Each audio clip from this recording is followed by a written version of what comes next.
4 சகோதரர்களுக்கு ஒன்றாக ஒரே மாதிரியாக வீடுகளை கட்டிய சிறப்பு சண்முக செட்டியாருடைய சாதம். அவருடைய தம்பி வெள்ளாஞ்சி செட்டியார் அவர்களை எனக்கு நெருங்கி பழக்கம் உண்டு. சண்முக செட்டியார் அவர்களை சில முறை கோவில் வைத்திய தொழில் நகரமாக வளர்ந்திருக்கின்றது. எல்லாரும் சேர்ந்து ஒரு நல்ல எனக்கு தோன்றுவது நல்ல லைப்ரரி அமைப்பு.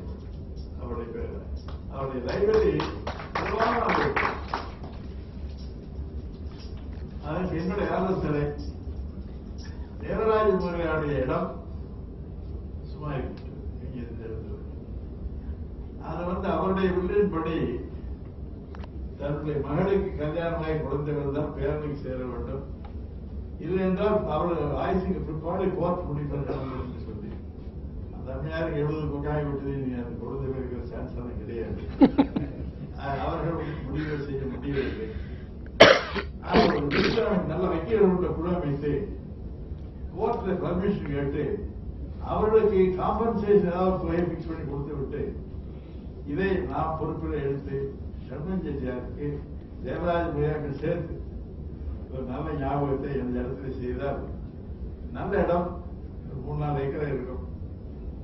அதை பற்றி இங்கு வந்திருக்கின்ற நண்பர்கள் பெரியவர்கள் சிந்திக்க வேண்டும்.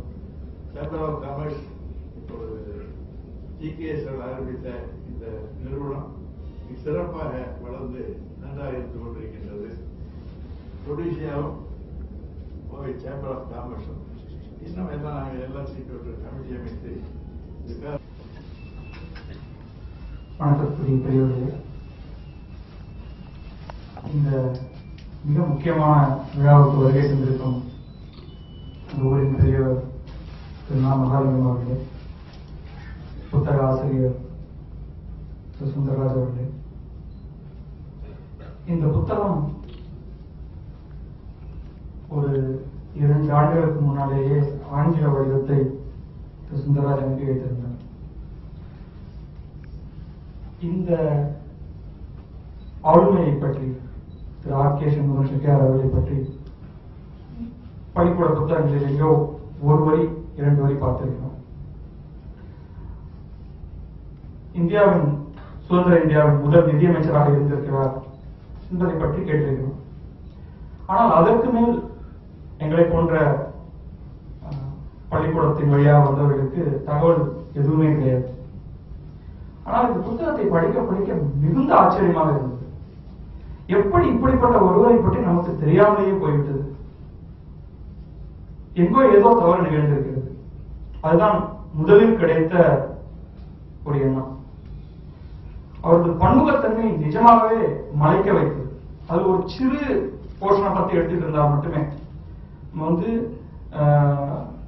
சுதந்திர இந்தியாவுக்கு முந்தைய காலகட்டத்தில், சுதந்திரத்துக்கு முந்தைய காலகட்டத்தில் திவான்கள் பத்தி பேசுறப்ப சர் C.P. ராமசாமியை பத்தி மிகவும் பெருமையாக பேசுவார்கள். ஆனா இவர் கொச்சியுடைய திவானாக R.K. சண்முக செட்டியார் அவர்கள் இருந்து ஏகப்பட்ட காரியங்களை செய்திருக்கிறார்.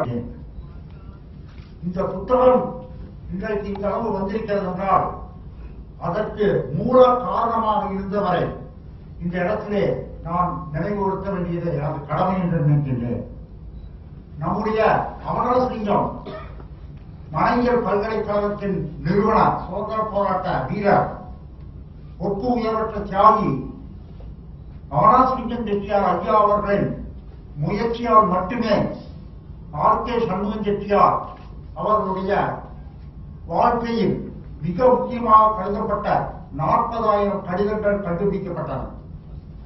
1970ஆம் ஆண்டு இந்த கட்டடங்கள், அதாவது R.K. சண்முக செட்டியார் இறந்து 17 ஆண்டுகளுக்கு பிறகு அமராசிங்க செட்டியார் அவர்கள் R.K. சண்முக செட்டியாரின் மூத்த மகள் திருமதி சாவித்திரி சண்முகம் அவர்களை அழைத்து R.K. சண்முக செட்டியார் அவர்களுடைய தகப்பனார் வைத்திருந்த அந்த கடித போக்குவரத்து உலக பிரசித்தி பெற்றது.